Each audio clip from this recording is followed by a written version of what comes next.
ये सरकार आई है 17 से अब तक जितनी भी परीक्षाएं कराई है उस परीक्षाओं का जो रिजल्ट आना है उसमें करीब 85% ऐसे शब्द आए हैं या तो परीक्षा निरस्त हुआ है या तो पर्चा आउट हुआ है या कोई न कोई समस्या को लेकर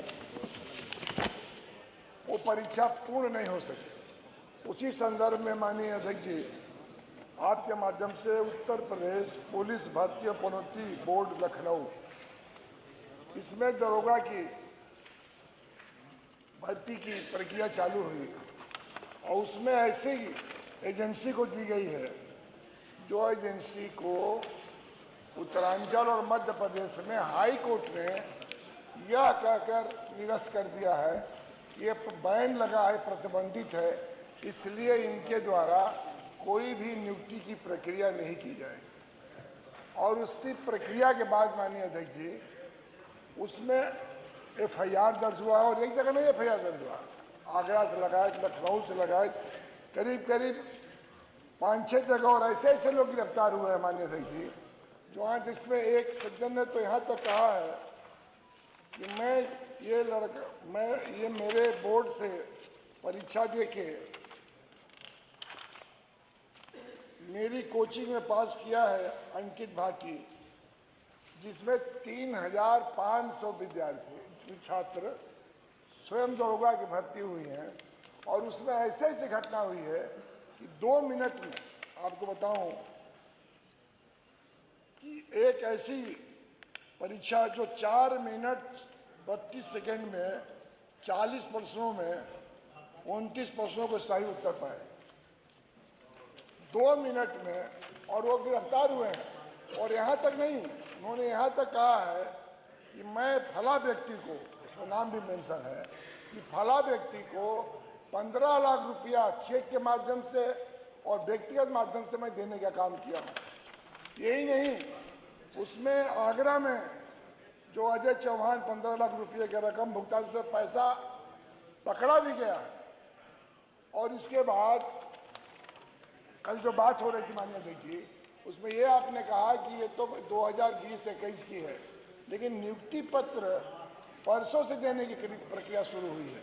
तो मैं ये बताना चाहता हूँ कि जो इतनी बड़ी बगलिंग हुई हो, एक क्वेश्चन में आप 59 सेकेंड में 60 प्रश्न हो गए, ये पूरा का पूरा रेकरिंग। और ऐसे हुआ है, यदि वो रिजल्ट पहले पता कर दिया जाता, ये जितने पेपर सॉल्व हुआ है उनका प्रश्न मिल गया होता उत्तर, तो हमें नहीं लगता कि इस नियुक्ति का पत्र आवंटन करने की बात होती। तो मैं ये जो हमारी जो बात है इसमें कि 3-4 प्रश्न इसमें मैं बताना चाहता हूँ कि तो इतनी बड़ी बगलिंग होने के बाद इसमें 70 लोग गिरफ्तार हुए, 70 लोग गिरफ्तार हुए। ऑलरेडी हाई कोर्ट में पेंडिंग हो, इसके बाद भी जल्दीबाजी में बिना कुछ जाने बूझे, बिना उसके सत्यापन कराए और वो ज्वाइनिंग लेटर दिया जा रहा है। तो ये कहीं न कहीं से माननीय अध्यक्ष जी यह नियुक्ति अपने आप में अवैध है, इसका कोई औचित्य नहीं बनता है। और ऐसे समय में माननीय अध्यक्ष जी मैं आपसे जरूर कहूँगा, जो आपने कल कहा कि मैं ध्यानाकर्षण कर रहा हूँ, ये बड़ा गंभीर सवाल है। ये 3,500 जो दरोगा जी बन के जाएंगे माननीय अध्यक्ष जी, उनसे कौन सा न्याय का हम अपेक्षा करेंगे, उनसे न्याय की कौन सी उम्मीद करेंगे। जो और पूछा उसमें जेल में, मैंने बताया कि कई लोग जेल में भी रहे हैं और पास हो गए। इससे बड़ा भ्रष्टाचार, वो भी कानून व्यवस्था से जुड़ा हुआ हो, वो भी जो थाना का इलाके का थाना इंचार्ज बनेगा उससे माननीय अध्यक्ष जी। और ये एक तो नहीं है, मैं आपके पटल पर रख दे रहा हूँ, आप दिखवा लें और जांच करा लें माननीय जी। मैं आपसे कह रहा हूँ कि यह गुहार और कहाँ से किया जाए, इस पर कहाँ विचार किया जाए, जिसमें एक तो नहीं है। एक क्वेश्चन तो ऐसे किया गया है 4 मिनट में 48 प्रश्न हल किए गए और 100 के 100 पेचिस जो हल है सब पास है। तो मेरा आपसे ये निवेदन है माननीय अध्यक्ष जी कि इस भयंकर भ्रष्टाचार पर भी इन दरोगाओं की जो नियुक्ति हुई है इसको आप तत्काल रुकवाने, इसे अवैध घोषित कराने और इनको पुनः परीक्षा कराने का काम करें। तभी ये समझ में आएगा कि ये सरकार निष्पक्ष होकर कोई भी भर्ती, कोई भी नियुक्ति सही और निष्पक्ष कराना चाह रही है। उसमें एक कंपनी को इतनी बड़ी परीक्षा का टेंडर देना जो ऑलरेडी हाई कोर्ट ने बैन किया हो। उत्तरांचल और मध्य प्रदेश ने ये कहा है कि ये कंपनी से परीक्षा नहीं कराई जा सकती है और इसके लिए विधानसभा से लगाए वहाँ का विपक्ष नेता भी उत्तरांचल में इस एजेंसी के खिलाफ बैठकर आमरण अनशन करने का काम किया। यही नहीं, मध्य प्रदेश ने भी और हाई कोर्ट ने भी कहा कि इस एजेंसी से आप परीक्षा न कराएं।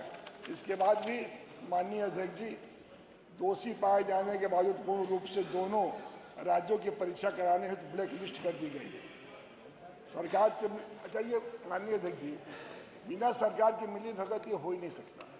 जब इतनी एजेंसियां हैं उत्तर प्रदेश और देश में, तो फिर उस एजेंसी से परीक्षा कराने का औचित्य ही क्या बनता है? ये बात आप 2-3 बार बोल चुके हैं एजेंसी वाली, एक बार बोलिए, संज्ञान में लीजिए। और दूसरी बात माननीय अध्यक्ष जी, दागी परीक्षा में सफल हुए सभी विद्यार्थियों को 30 नियुक्ति पत्र बांटना प्रस्तावित है। बांट भी दिया गया परसों। कल इसीलिए मैंने एक क्वेश्चन लगाया था कि इसको किसी भी तरह से रुकवाया जाए, तो इसको अभी बेईमानी न करी। अरे नहीं, कोई सब लोगों को बोलने की जरूरत नहीं। इसलिए माननीय अध्यक्ष जी, तीसरा है कि दागी परीक्षा में सफल हुए विद्यार्थियों को, तीसरा है कि स्वतंत्र एजेंसी द्वारा जांच के बड़े पैमाने पर धांधली पाई गई है। इस स्थिति में परीक्षा को निरस्त करके पुनः दोषी को दंडित करना और जिनकी नियुक्ति है उसे तत्काल रोकने। धन्यवाद माननीय मंत्री जी।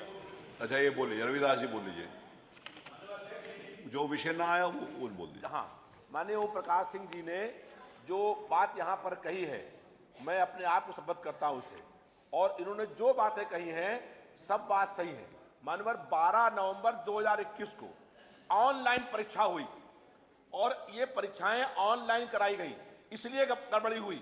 दूसरी बात माननीय ये है कि हाई कोर्ट में जो कंपनी वो तो बोल चुके हैं, आपने कहा ये मामला बहुत गंभीर है, जो ना बोला वो तो नई बात बोलिए, आपको पूरा सुनेंगे, अभ्यर्थी है रिपीट नहीं करिए। उनके साथ बहुत बड़ा अन्याय हुआ है मान्यवर, इसलिए आपसे अनुरोध है कि 2 घंटे चर्चा कराएं इसके ऊपर और सदन की कार्रवाई पहले ग्राह्यता पे सुन रहे चर्चा करने का काम है। माननीय मंत्री जी नहीं, आगे बात नहीं, अनुपूरक आगे, सचिन आगे प्लीज। No, thank you. माननीय अध्यक्ष जी, सचिन को सुना, वही कह रहे हैं जो आपने कहा है। एक नई चीज, सचिन का भी नाम है माननीय मंत्री जी, उनका नाम है सूचना में। मेरा निवेदन है कि एक मिनट बताइए, जो चीज ना बोलिएगा वो बताइए। नहीं सर, नई बात बताइए सर। जो ऑनलाइन परीक्षा हुई है वो उसमें स्क्रीन शेयरिंग से नकल पाई गई है। बहुत सारी एफआईआर में उसका उल्लेख है। एक वीएनसी सॉफ्टवेयर होता है, उसके आधार पर स्क्रीन से दूसरे स्क्रीन पर जाके लॉगिन करके वो किया, वो एफआईआर में पुलिस ने पकड़ा।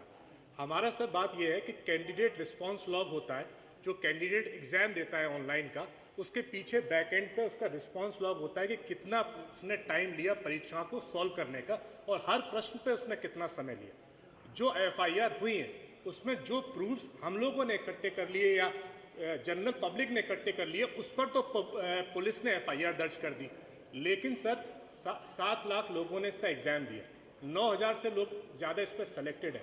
अगर 9,000 से ज़्यादा जो 9,534 लोग इस पर सेलेक्ट हुए हैं, उन सबका कैंडिडेट रिस्पांस लॉग बैकएंड पे जो होता है सर, अगर उसको देख लिया जाएगा तो पता चल जाएगा कि 70 लोग जो इसमें ऐसे पाए गए हैं जिनका रिस्पांस लॉग बहुत ही कम आया है कि 2 से 1 मिनट में 40 क्वेश्चन कर दिए। अगर उन 9,534 लोग, सर गंभीर विषय है, वो लोग दरोगा बनने जा रहे हैं, उन लोगों का अगर कैंडिडेट रिस्पांस लॉग पीछे से निकाल लिया जाए तो सच सामने आ जाएगा कि इनमें से ऐसे कौन से लोग हैं जिन्होंने नकल करके ये परीक्षा पास की। माननीय मंत्री अब हो गया, आगे पूरी बात। माननीय मंत्री। माननीय अध्यक्ष जी, माननीय ओम प्रकाश जी और उनके दो माननीय अन्य सदस्यों ने जो आज ये विषय उठाया है, इसके बारे में मैं एक एक बात के बारे में जवाब दूंगा।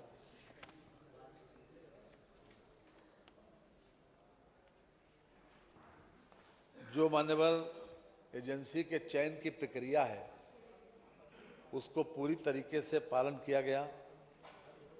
2020-21 में ऑनलाइन लिखित परीक्षा भारत सरकार के उपक्रम नेशनल स्टॉक एक्सचेंज के सहयोगी संगठन NSEIT द्वारा संपन्न कराई गई है। मानवर ये संस्था ब्लैक लिस्टेड नहीं है।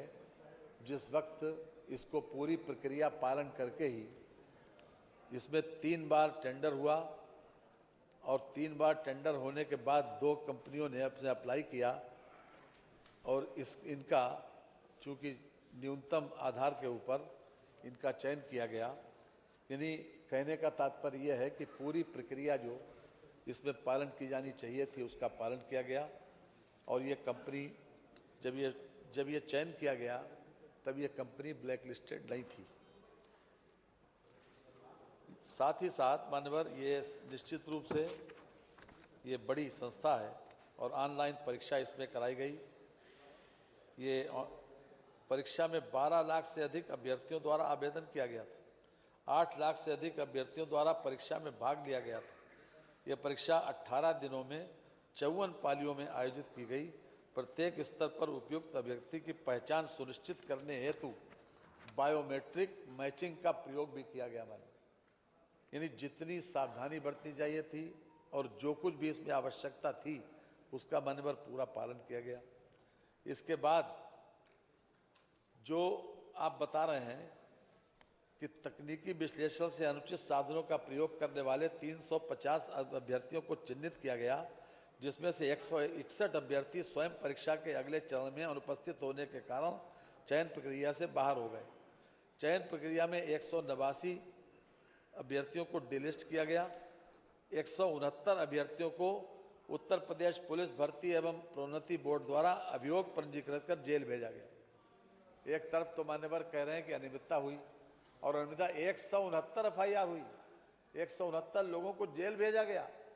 अब मान्यवर जब सरकार स्वयं इसमें इस प्रकार की स्थिति आई कि अगर कहीं पर भी अनियमितता पाई, हम बार बार यही कहते हैं कि अगर किसी प्रकार की कहीं अनियमितता पाई गई तो उसमें कार्रवाई ज़रूर हुई और अगर किसी प्रकार की कोई जो मिलीभगत की बात करते हैं, ऐसा कम से कम इतना जिम्मेदार सदस्य को इस प्रकार की भाषा बोलनी नहीं चाहिए कि मिलीभगत की गई। बहरहाल सरकार ने पूरी इस मामले में सावधानी बरती है और जिन 169 लोग मान्यवर जेल गए हैं जिनके ऊपर ये आरोप था कि उन्होंने किसी प्रकार की गड़बड़ी की है मान्यवर, और पूरी अब बीच में नहीं बोलते। अरे बीच में नहीं। आज बात हम बीच तो- में हमने तो- रविदास जी, अरे माननीय हमने- मंत्री जी आपको खड़े होने की इजाजत नहीं है। ना इनका लिखा भी नहीं जाएगा और नहीं श्री रविदास मल्होत्रा जी का कुछ नहीं लिखा जाएगा। बैठिए, बीच में आप नहीं खड़े हुई है, बीच में नहीं खड़े हुई। हमने मंत्री जी जवाब तो दे रहे हैं। इनकी तीनों वैसे सामान्यतया ग्राह्यता पर एक ही 2 लोग बोलते, 3 लोग बोले और उसके बाद हमने तो बीच में अब रविदास मल्होत्रा है सर, मैंने उठा दिया। इसमें मान्यवर जितने बिंदु आपने उठाए उन सब का मैंने मान्यवर जवाब दिया। हाँ, एक बात और है, खास तौर से इसमें जो लोग हाई कोर्ट गए थे उन हाई कोर्ट में जो रिटें दाखिल की गई थी, मेरी सूचना के हिसाब से उन रिटों को डिसमिस कर दिया जा चुका है इस वक्त। इसलिए ये भी जानकारी में हम ले आए। और 2017 के बाद से मान्यवर 22,429 महिलाओं का चयन भी किया गया मान्यवर। कुल मिलाकर जितनी भी सरकार ने सावधानी बरतनी थी उतनी बरती और हर तरह से इस बात की कोशिश की है कि हम पारदर्शी तरीके से लोगों को रोजगार दें मान्यवर। एक सामान्य सा आजकल एक चलन चल गया कि अगर हम किसी भी परीक्षा में सफल नहीं हो पाए तो कहीं ना कहीं परीक्षा वालों को या किसी न किसी संस्था को या किसी न किसी को जिम्मेदार ठहरा दें मान्यवर। तो जो लोग असफल हुए या जिन लोगों का सिलेक्शन नहीं हो पाया अगर वो किसी प्रकार की इस प्रकार की बात करते हैं मान्यवर, तो उसको तो नजरअंदाज किया जाना चाहिए। सरकार ने पूरी पारदर्शिता के साथ परीक्षा कराई और पूरी सावधानी बरती गई। हर स्टेज के ऊपर यानी कि एजेंसी के चयन से लेकर रिजल्ट आउट होने तक हर प्रकार से सावधानी बरती गई।